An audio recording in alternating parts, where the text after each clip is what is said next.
She was the kind of woman cities whispered about. Euna, the heiress wrapped in gold and camera flashes. Her life glittered like crystal under chandelier light. Cars that purred like secrets. Champagne that tasted like applause. Tables that took months to reserve, but opened for her without a word. People watched her, adored her, envied her. She is the center of attention anywhere she goes, but very few ever really saw her. And somewhere beneath the diamonds and noise, a quiet ache learned how to bloom in the dark. Fate doesn't always make an entrance. Sometimes, it just slips quietly into your life, like a late break on a quiet road, or a small accident that changes everything. That night, Euna was driving home from the club. The city was calm, the streets half asleep. She wasn't drunk, just a little tipsy, a little tired, with laughter still echoing faintly in her head. Then it happened, a soft crash, a dented bumper. Nothing serious, but enough to startle her heart awake. For a moment, she sat there, hands trembling, music still playing, wondering what had just happened. Then, out of the quiet, someone appeared, a man walking alone down the same road, Kang Joon. He stopped beside her car, his voice calm and steady. "Are you all right?" It was such a simple question, but somehow, it reached her deeper than it should have.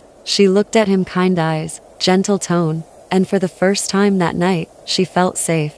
I'm fine," she murmured, though she clearly wasn't. He didn't push. He just smiled a little, the kind of smile that feels like a promise, and offered to help. After a few hesitant words, she gave him her address. He drove her home quietly, carefully, through streets bathed in soft yellow light. Neither of them spoke much, but in that silence, something shifted, something small, but real. The next morning, Euna woke with a heavy head, and a faint, blurry recollection of the night before. The sunlight crept gently through her curtains, but even the warmth couldn't chase away the dull ache behind her eyes. Her matron walked in quietly as she always did, carrying a tray with hangover soup, and something else. A small, worn-out wallet placed neatly beside it. "Your friend left this in the car last night," she said softly. Euna blinked, confused. "My friend?" she asked, her voice slow, hesitant. She didn't have those, not really, not the kind that stayed or mattered. She stared at the wallet for a long moment, as if it might tell her something her memory refused to. The leather was old, the edges softened. Inside it was a driver's license. The name read Kang Joon, and suddenly, the pieces began to move. The silver car, the stop sign, the calm voice asking if she was all right, and the steady hands that helped her stand. Her heart skipped, just a little. He hadn't even told her his name, but somehow, he had left behind something far more personal than that. What she didn't know then was that this small forgotten wallet would become the hinge on which her life would quietly turn, because sometimes fate doesn't come with thunder or drama. Sometimes, it hides inside something as simple as a man's wallet, and a woman curious enough to open it. Later that afternoon, he came back, Kang Joon, the man from the night before. When Euna saw him clearly this time, she noticed things she hadn't before. His clean-shaven face, his quiet confidence, the simple, casual clothes that somehow made him look effortlessly composed. He wasn't the kind of man who tried to be noticed, but somehow, she couldn't look away. He spoke first, polite and direct. "I came to retrieve my wallet." She smiled, a soft, genuine smile. "Right. Thank you for last night," she said, her tone calm, almost shy. For a moment, silence hung between them. Then, almost without thinking, she asked, "Would you like to be my leave-in gardener?" He blinked, caught off guard.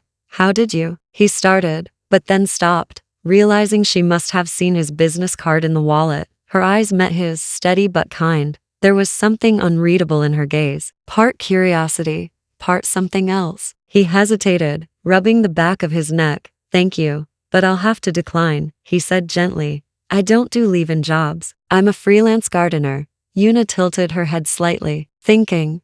Then she mentioned a number, a monthly offer that made him pause. It wasn't just generous. It was enough to make him think twice. For a moment, his calm broke. His thoughts went somewhere else entirely. To the hospital room, to his father, lying weak but hopeful, to the bills that had been quietly piling up, and the weight he'd been carrying alone. He looked back at her, this woman he barely knew, who spoke with grace, but whose eyes carried a kind of loneliness he recognized. After a long silence, he nodded. "All right," he said softly. "I'll take the job." And that was how it began. Not with a confession, not with love at first sight, but with an offer, a wallet, and two people who had no idea how much they were about to change each other's lives. They lived under the same roof, but in different worlds. From her balcony, she saw something different. Out in the garden, Kang Joon worked quietly, his hands deep in the soil, his back catching the soft gold of the afternoon light. There was a calm about him, the kind of calm that didn't ask for attention. He moved with purpose, like the rain that knows exactly where it needs to fall. He never looked up at her balcony, never stared too long, or tried to impress her. He didn't look at her like she was a prize. He looked at the ground as if that's where miracles were hiding, and somehow, that's what made her notice him even more. She couldn't explain it. Why his silence lingered in her mind. Why the sight of him working felt peaceful. Why his indifference only drew her closer. Most men looked at her and saw beauty. He didn't, and that made her curious. For the first time, Euna found herself wondering, not about herself, but about someone else. The launch for Euna's new perfume was just around the corner. Her team was excited, the media was watching, and she felt proud of herself, like a child eager to be seen. She picked up her phone and called her father. Her voice was warm, hopeful. "Appa, I'd like you to come to my launch," she said. But on the other end of the line, his tone was cold, sharp in a way that cut deeper than she expected. He didn't ask how she was. He didn't say he was proud. Instead, he reminded her how much he'd invested, and how much she still owed him in expectations. "I made over 10 billion won from my last launch," she said softly, almost as if she was asking for permission to feel proud. But his answer came like a blade. "I expect you to make profits in the hundreds, not tens. Do you know how much I've put into your business?" The words hit harder than she could admit. Euna went quiet, her hand trembling slightly against the phone. Hope had softened her voice, but expectation had sliced right through her, and in that silence that followed, the distance between them felt endless. The world she'd built, the brand, the fame, the applause, suddenly felt small. All she wanted to hear was, "I'm proud of you." Kang Joon could sense the disappointment that lingered in her voice earlier that day, the kind that seeps through even the strongest walls. That night, he found her outside by the pond, in a quiet corner of the garden. The lights from the house glowed faintly across the water, and there she was, sitting alone with a small glass of soju in her hand. He hesitated for a moment, then spoke softly. "Are you okay?" She looked up at him, a faint sad smile playing on her lips. And then, almost in a whisper, she asked, "Do you think I'm just a rich, spoiled woman, beautifully empty?" For a moment, he didn't know what to say. Then, with quiet honesty, he replied, "I don't know you well enough to judge you." Something in that answer struck her, a mix of sadness and relief. Her own father had known her all her life, and yet had never really seen her. But this stranger saw her without trying to. That night, she talked, not like the CEO everyone admired, but like a woman who just wanted to be understood. She told him about her father,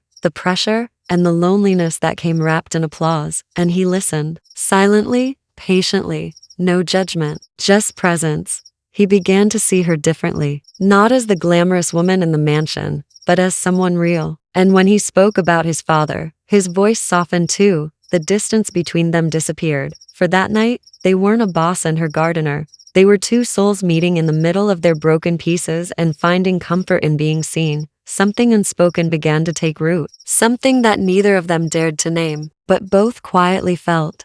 The next morning, Euna made an unexpected request. She looked at Kang Joon and said softly, "Take me to the hospital where your father is." He hesitated for a moment, surprised, but there was something in her tone that made it hard to refuse. So they went. When they arrived, she walked straight to the hospital management, introduced herself politely, and within minutes things began to change. His father's small hospital room was replaced with a VIP ward, bright, spacious, and quiet. She instructed that his bill be put on her card. Kang Joon stood frozen, speechless. He had seen wealth before, but not kindness like this. He looked at her, not as the woman who owned the mansion, but as the woman who took the time to care. Something inside him softened. The guarded part of his heart that had learned not to expect much from people began to melt. He was seeing the real Euna, and in that moment, Kang Joon realized he was falling for her. After the hospital visit, something changed between them. Love didn't announce itself. It slipped gently between moments. In laughter that surprised her. In dinners that stretched longer than planned. In the calm silences where words would have only gotten in the way, Euna started looking forward to seeing Joon, to hearing his calm voice, to watching how the sun caught in his hair as he worked. And Joon, he found himself smiling more than he used to, drawn, not by her beauty but by the kindness that lived quietly inside her. The garden learned their names, and in its patient language, taught them how to grow toward each other. One evening, as the sun dipped low and the air turned gold, they stood side by side among the flowers. And then, without planning or permission, their eyes met. He leaned closer, and she didn't look away. A soft breath, a shared heartbeat, and their first kiss. Gentle, hesitant, and real. In that single moment, the world seemed to fade. No wealth, no expectations, no loneliness. Just two souls who had finally found each other. For days, Euna and Joon had been inseparable. Their time together filled with laughter, quiet conversations, and a closeness that no longer needed explanation. But love, no matter how gentle, always finds its first test. That afternoon, two of Euna's friends stopped by unannounced. They were from her world, women born into the same wealth, the same expectations. The moment she saw them, Euna's expression changed, and her posture straightened. Kang Joon noticed it immediately, the sudden distance. He didn't understand why, but something inside him grew uneasy. Her friends entered with the confidence of people used to being noticed. They laughed, they hugged, and then one of them asked casually, "Who's he?" Without thinking, Euna replied quickly, he's my gardener." The words hung in the air, sharp and awkward. Joon froze for a second, the polite smile on his face faltering, just enough for her to see the hurt. Just a gardener? The words echoed in his mind. After everything they'd shared, was that all he was to her? He swallowed the pain, managed a small polite bow, and said softly, "Excuse me," before walking away. Euna watched him leave, her heart twisting with guilt she couldn't show. She saw the disappointment in his eyes, and it cut deeper than she expected. But in that moment, surrounded by her friends' curious eyes, she felt trapped between two worlds. The one she was born into, and the one she was slowly falling in love with. Later that evening, after her friends had gone, Euna couldn't shake the heaviness in her chest. The words she'd spoken, "He's my gardener," echoed in her mind over and over again. She knew she had hurt him, and she couldn't let the night end that way. Quietly, she walked to his room. He was sitting by the window, the faint light from his lamp soft on his face. She tried to sound casual, like nothing had happened, but before she could say much, he turned to her. "Are you really going to act like everything is fine?" His voice was calm, but it carried the weight of disappointment. Euna tried to defend herself, saying softly, "You have to understand. If my friends found out I was dating my gardener, it would become news, gossip everywhere." He looked at her, hurt flickering behind his steady eyes. "So you're ashamed of me?" he asked quietly. "What's wrong with dating a gardener? It's an honest job." She looked away, guilt clouding her expression. "It's not that," she whispered. "It's just, the people in my world won't see it that way." There was a long silence before he spoke again.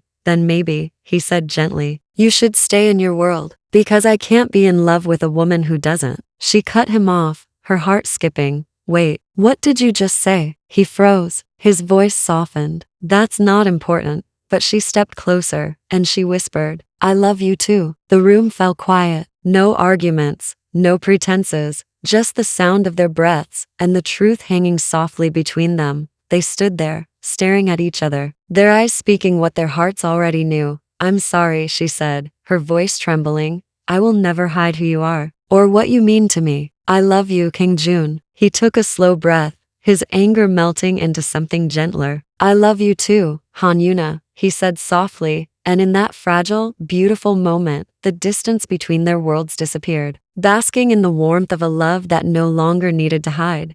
The perfume launch was only a few days away. Euna was calm on the outside, poised, confident, and focused. But Joon could see through her. He knew the truth behind her brave smile, that deep inside she wanted her father there more than anyone else. No amount of applause or flashing cameras could fill that quiet space where a father's pride should have been. She never said it out loud, but he saw it. So Joon made a decision without telling her. He went to see her father. The man's office was grand, a world of glass, steel, and authority. Joon felt out of place, but he stood tall with the calm confidence of a man who knew his intentions were good. When Euna's father looked up from his desk, His eyes were sharp, assessing. Joon bowed politely. Sir, I know you're aware of my relationship with your daughter because you keep an eye on everything that concerns her. I came to talk to you about your daughter, he said quietly. He spoke with honesty, telling him how much Euna wanted him at her perfume launch, how his steady silence and constant criticism were pushing her away, and how all she'd ever wanted was to make him proud. Then, Joon added softly,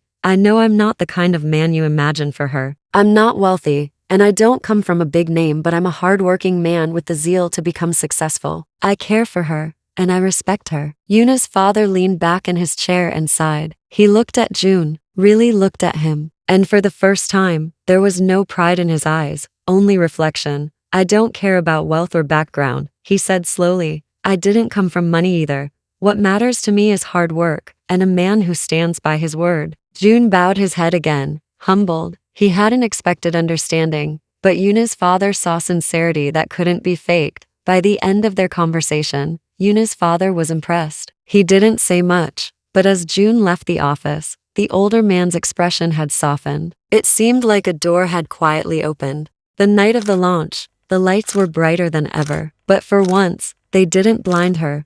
Euna stood on stage, her voice calm and steady, surrounded by applause and shimmering cameras. But her heart wasn't chasing attention anymore. She spoke, not like a businesswoman, but like a woman who had finally found peace. She talked about scent, about memory of picking flowers with her late mother, about the way love can smell like home. Every word felt honest and tender, like pieces of her soul woven into her story. And then, as her eyes scanned the crowd, she saw him, her father, standing quietly, watching her with eyes that were no longer distant. For a second, the noise around her faded. She didn't search for approval. She didn't beg for pride, because this time, she didn't have to. Because it was already there in his eyes, warm and real.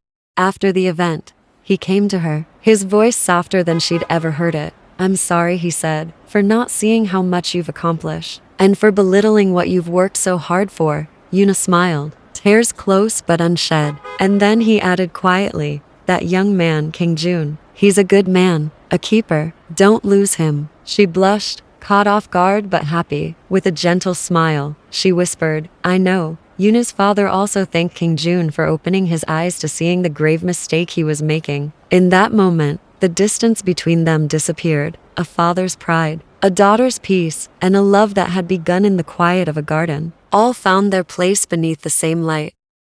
Months passed, and the day finally came. The day that would change their lives forever. Euna walked down the aisle, her father by her side, her heart full of love, of gratitude, of peace. Each step felt lighter than the one before, as her eyes met Joon's, waiting at the altar. He stood there, dressed handsomely, with a quiet strength in his gaze, the kind of look that held 1,000 memories, from the night of the accident, to the laughter in the garden, to every small moment that had led them here.